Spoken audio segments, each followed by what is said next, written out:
हम लोग बचपन से सुनते आ रहे हैं कि अकबर महान था। क्या अकबर रियल में महान था? हम लोग सुनते आ रहे हैं कि अकबर एक महान शासक था, the great Akbar, secular Akbar, यानी अकबर सभी धर्मों को एक समान मानता था। अकबर के नज़र में सभी धर्म एक समान थे। तो क्या वाकई ही में अकबर ऐसा था या फिर कुछ इतिहासकारों ने जानबूझकर अकबर को महान बना दिया? इन सभी चीजों को आज हम लोग समझने का प्रयास करते हैं।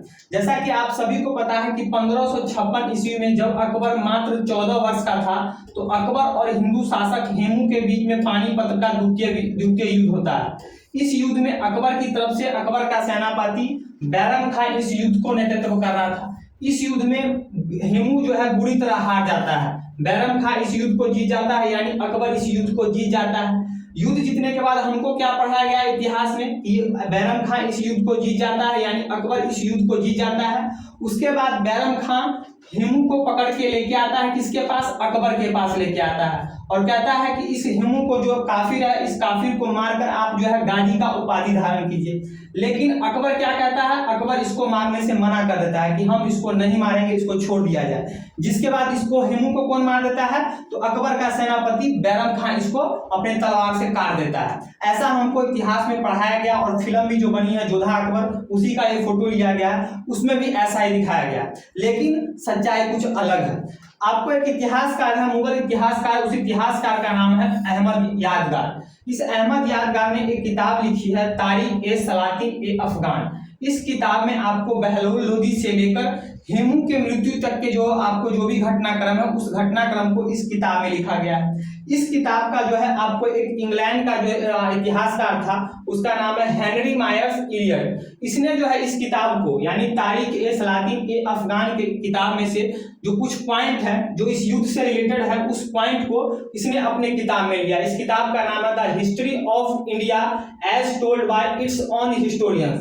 तो इस किताब में क्या लिखा गया इस युद्ध के बारे में? इसमें लिखा गया है कि बैरम खां ने निहत्थे और बुरी तरह घायल हिंदू राजा हेमू के हाथ पैर बांध दिए और उस नौजवान शहजादे यानी अकबर के पास ले गया और बोला, आप अपने पाक हाथों से इस काफिर का कत्ल कर दें और गाजी की उपाधि धारण करें। और शहजादे ने उसका, शहजादे मतलब अकबर, शहजादे ने उसका सिर उसके नापाक धड़ से अलग कर दिया। इस तरह अकबर ने 14 साल की उम्र में ही गाजी होने की उपाधि धारण कर ली।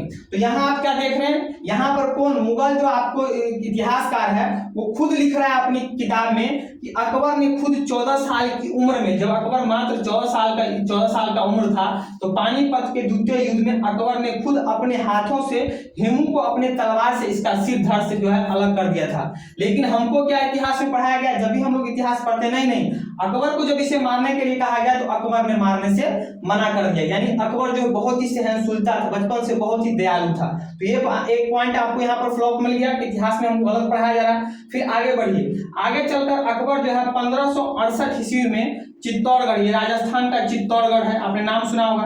राजस्थान के चित्तौड़गढ़ के शासक उदय सिंह को पराजित करता है। उदय सिंह को पराजित करने के बाद चित्तौड़गढ़ को जीत लेता है। अब अकबर के 9 रत्न में से एक 9 रत्न जो थे उसका नाम था अबुल फजल। अबुल फजल ने जो है अकबर के जीवन के ऊपर, अकबर का एक किताब लिखा अकबर के ऊपर, उस किताब का नाम है अकबरनामा।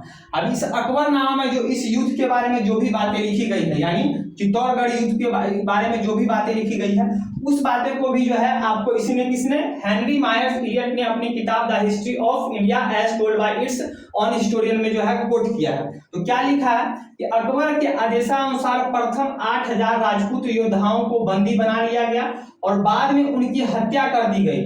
उसके साथ ही साथ जीत के बाद अगले सुबह से दोपहर तक अन्य 30,000 बेगुनाह हिंदुओं का भी कत्ल कर दिया गया, जिनमें 3,000 बच्चे और बूढ़े थे। अब बताइए कैसा अकबर महान था? यानी कि जो आपको निहत्थे, पहले तो 8,000 राजपूत योद्धाओं को जो है गला काट दिया गया, उसके बाद 30,000 हिंदुओं का गला काट दिया गया, जिनमें कई बच्चे और बूढ़े शामिल थे। तो ऐसे व्यक्ति को हम लोग इतिहास में महान बना रहे हैं। अब आगे बढ़िए। अब हम लोग बचपन से जो है अकबर और बीरबल की कहानी सुनते आ रहे हैं कि अकबर और बीरबल में ये कहानी सुनो, वो कहानी सुनो, अपने बच्चे को भी सुनाते आते आ रहे हैं। तो आप जो है थोड़ा अकबर और बीरबल की कहानी भी सुन लीजिए। तो ये जो अकबर है, एक अपने बीरबल को आदेश देता है आपको हिमाचल प्रदेश का एक जिला है कांगड़ा। इस कांगड़ा पर आक्रमण करने के लिए बीरबल को आदेश देता है 1572 ईस्वी में। तो 1572 ईस्वी में बीरबल जो है आपको इस कांगड़ा पर आक्रमण करता है। बीरबल इस युद्ध का जो है सेनापति यानी सर्वोच्च कमांडर रहता है। तो जब इस कांगड़ा पर आक्रमण करता है बीरबल, तो इस कांगड़ा में एक जगह, कांगड़ा जगह में एक मंदिर, एक देवी मंदिर था। एक देवी मंदिर, उस समय एक देवी मंदिर था और उस देवी मंदिर के जस्ट बगल में जो है बहुत सारा गौशाला था। तो जब अकबर के सेनापति यानी बीरबल इस कांगड़ा पर आक्रमण करता है, तो यहाँ के जो बगल में मंदिर था, मंदिर के जस्ट बगल में जो गौशाला था, तो उसमें क्या हो गया कि युद्ध के कारण हड़कंप मच गया और गौशाला में जितने भी गायें थी, लगभग 200 से ज्यादा गाय सब जो है भाग कर जो है इस मंदिर में आ जाती है। तो अकबर के जो सेनापति थे, जो इसको आपको सैनिक थे, उस सैनिक सब क्या करते हैं, इस मंदिर में घुसकर उस मंदिर में जितने भी गाय रहते हैं, लगभग 200 से ज्यादा गाय रहते हैं, उस सभी 200 से ज्यादा गाय को जो है काट दिया जाता है। कहाँ पर, तो मंदिर में काट दिया जाता है। काट देने के बाद, उस गाय को काट देने के बाद, उस गाय के खून को अकबर के सेनापति अकबर के सेनापति अपने जूते में भरकर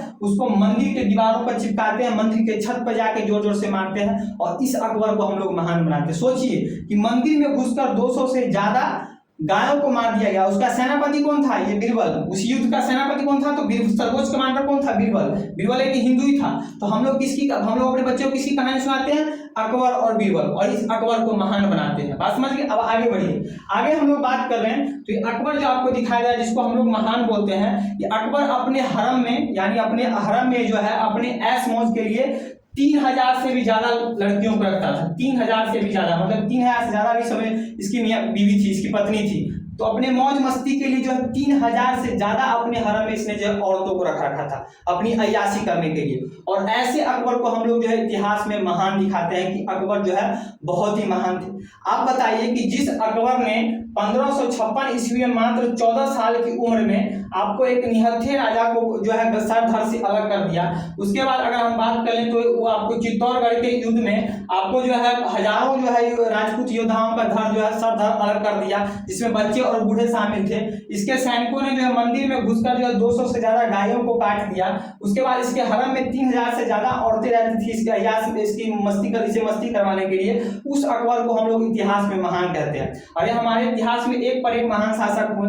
आपने देखे चंद्रगुप्त मौर्य के बारे में कभी आपने सुना है कि जब भी आप लोग हिस्ट्री पढ़ने जाते होंगे तो आपको जो आपके हिस्ट्री के टीचर होंगे वो जोर देकर कहते होंगे कि महान चंद्रगुप्त मौर्य, नहीं, वो जोर देकर क्या कहते होंगे, अकबर महान, the great Akbar, secular Akbar. कभी भी ये नहीं बोलते होंगे कि द ग्रेट चंद्रगुप्त मौर्य, कभी ये नहीं बोलते होंगे चंद्रगुप्त विक्रमादित्य, द ग्रेट चंद्रगुप्त विक्रमादित्य।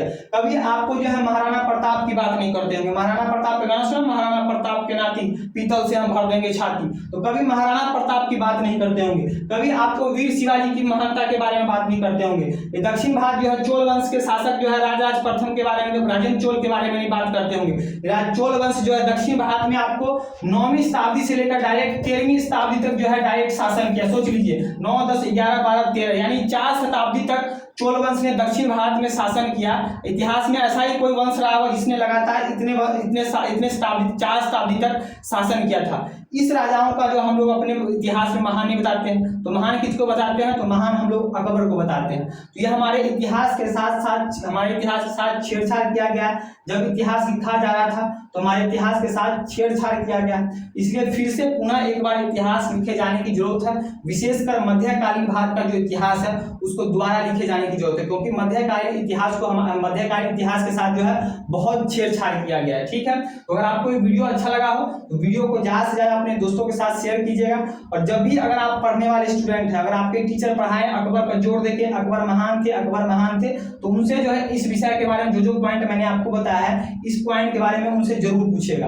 और मेरे चैनल शुभम नारायण को सब्सक्राइब कीजिएगा। आज के इतना ही, मिलते हैं नेक्स्ट वीडियो में नए टॉपिक के साथ। तब तक के लिए जय।